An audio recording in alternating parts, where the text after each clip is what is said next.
Em 2013, dois pesquisadores da Universidade de Oxford, Carl Benedict Frey e Michael Osborne, publicaram um estudo que ficou conhecido como o relatório mais assustador já produzido sobre o futuro do trabalho. A conclusão: 47% de todos os empregos existentes nos Estados Unidos estavam em alto risco de automação nas próximas 2 décadas. 47%. Quase metade de tudo que as pessoas fazem para ganhar a vida.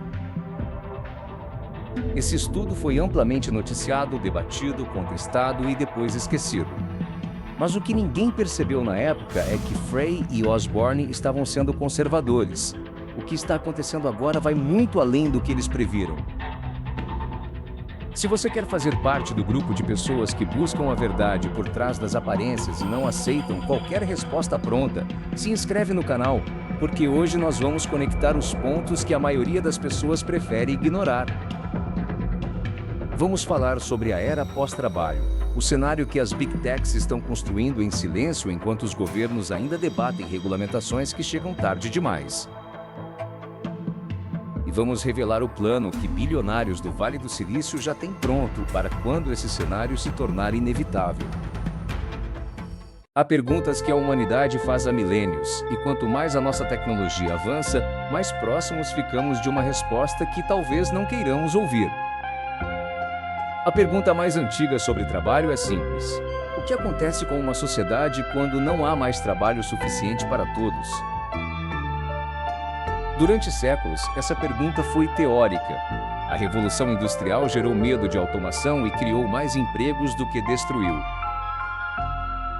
A informatização dos anos 1980 e 1990 gerou o mesmo medo e o mesmo resultado.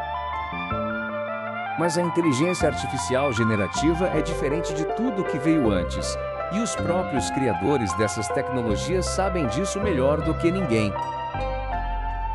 Sam Altman, CEO da OpenAI, empresa criadora do ChatGPT, publicou em fevereiro de 2021 um ensaio chamado Moore's Law for Everything, onde afirmou de forma direta que a inteligência artificial vai gerar tanta riqueza que tornará o trabalho humano amplamente opcional.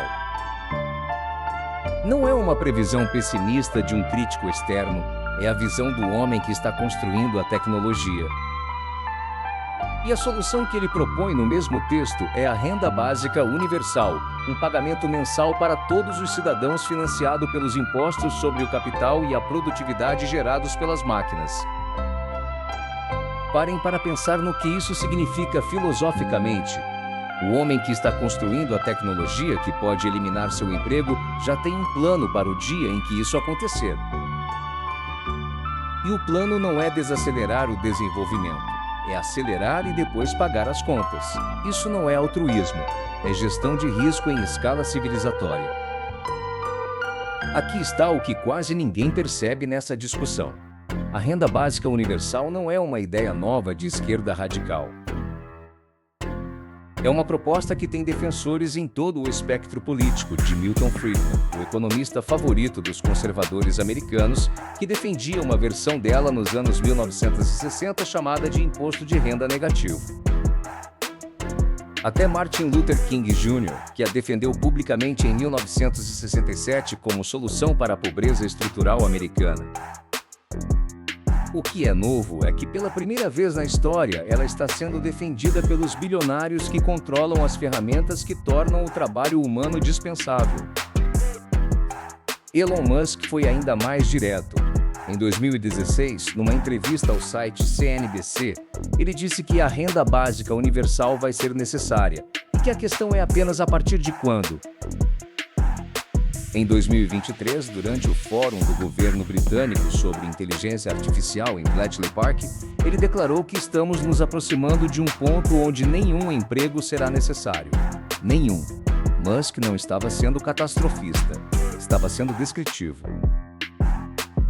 É aqui que a realidade começa a parecer ficção, porque quando você coloca lado a lado as declarações públicas dos líderes das Big Techs, um padrão emerge com clareza perturbadora.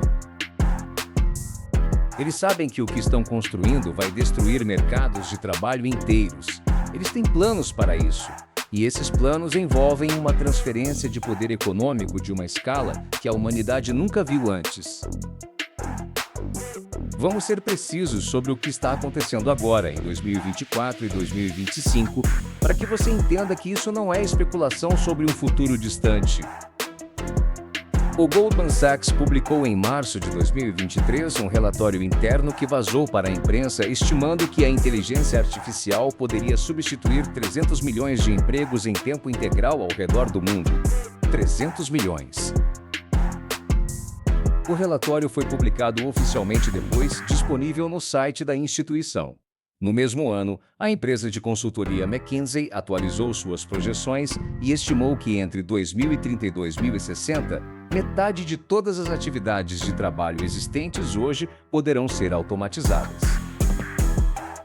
Você pode estar pensando que isso já aconteceu antes, que a tecnologia sempre destruiu empregos e sempre criou outros novos. É o argumento mais comum e mais reconfortante.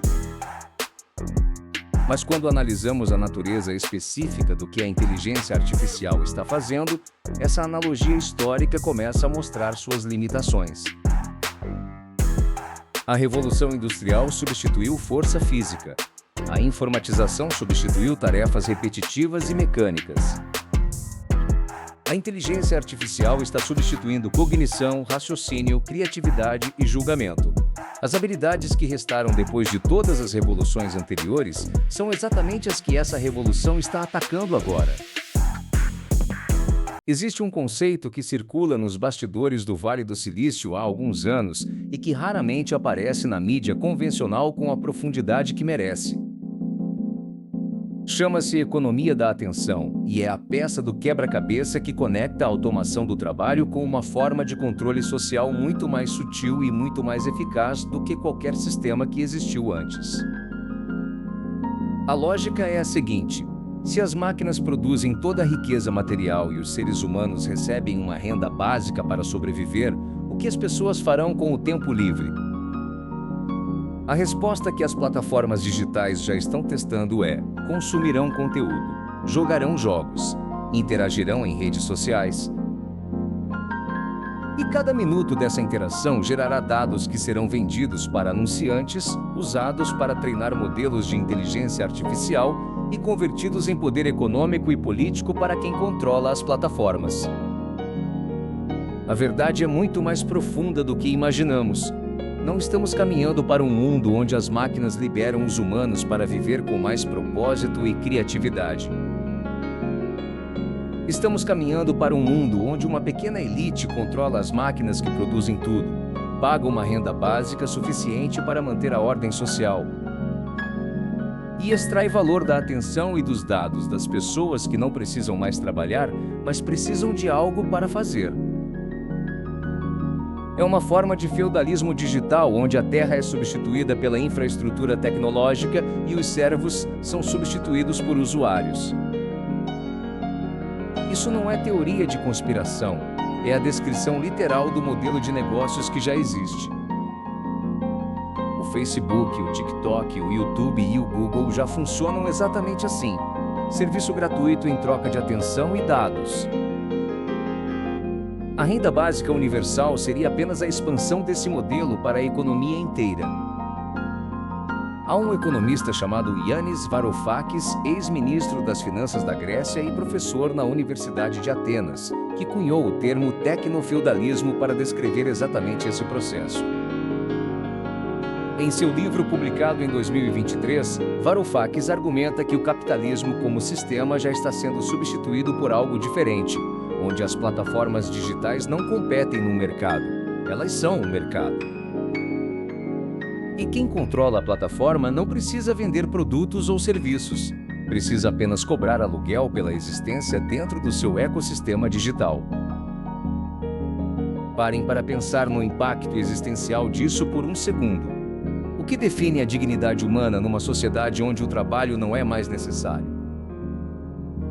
Durante toda a história registrada, o trabalho foi o mecanismo pelo qual as pessoas construíam identidade, propósito, pertencimento e status social.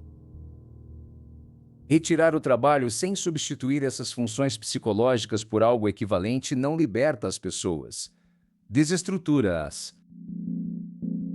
Os estudos sobre populações em situação de desemprego prolongado mostram consistentemente aumentos em depressão, abuso de substâncias, colapso de vínculos familiares e perda de senso de propósito, independentemente da situação financeira. A conexão mais profunda estava bem diante de nós, porque o debate sobre a era pós-trabalho está sendo conduzido principalmente por pessoas que nunca precisarão de uma renda básica universal. Os bilionários do Vale do Silício que defendem essa política não estão planejando o bem-estar da humanidade. Estão gerenciando a transição para um mundo onde o poder econômico estará mais concentrado do que em qualquer momento da história humana. E onde a legitimidade social desse poder depende de manter a população suficientemente estável para não questionar as estruturas que o sustentam. Sam Altman propõe financiar a renda básica universal com um imposto sobre o capital das empresas de inteligência artificial. Mas quem vai cobrar esse imposto? Quem vai garantir que ele seja suficiente? Quem vai decidir quanto cada pessoa recebe e sob quais condições? Essas são perguntas políticas, não técnicas. E as respostas a essas perguntas vão determinar se a era pós-trabalho se torna a maior libertação da história humana ou a mais sofisticada forma de controle que já existiu. O que vem a seguir não está escrito. E essa é talvez a única coisa reconfortante nessa análise inteira. Agora que você sabe disso, você consegue olhar para o mundo do mesmo jeito de antes. Consegue abrir as redes sociais, usar um aplicativo gratuito ou receber uma notificação sem pensar em quem está lucrando com cada segundo da sua atenção? Comenta aí o que mudou na sua visão depois desse vídeo. E se inscreve porque toda semana tem algo novo que vai fazer você questionar o que pensa que sabe sobre a realidade em que vivemos.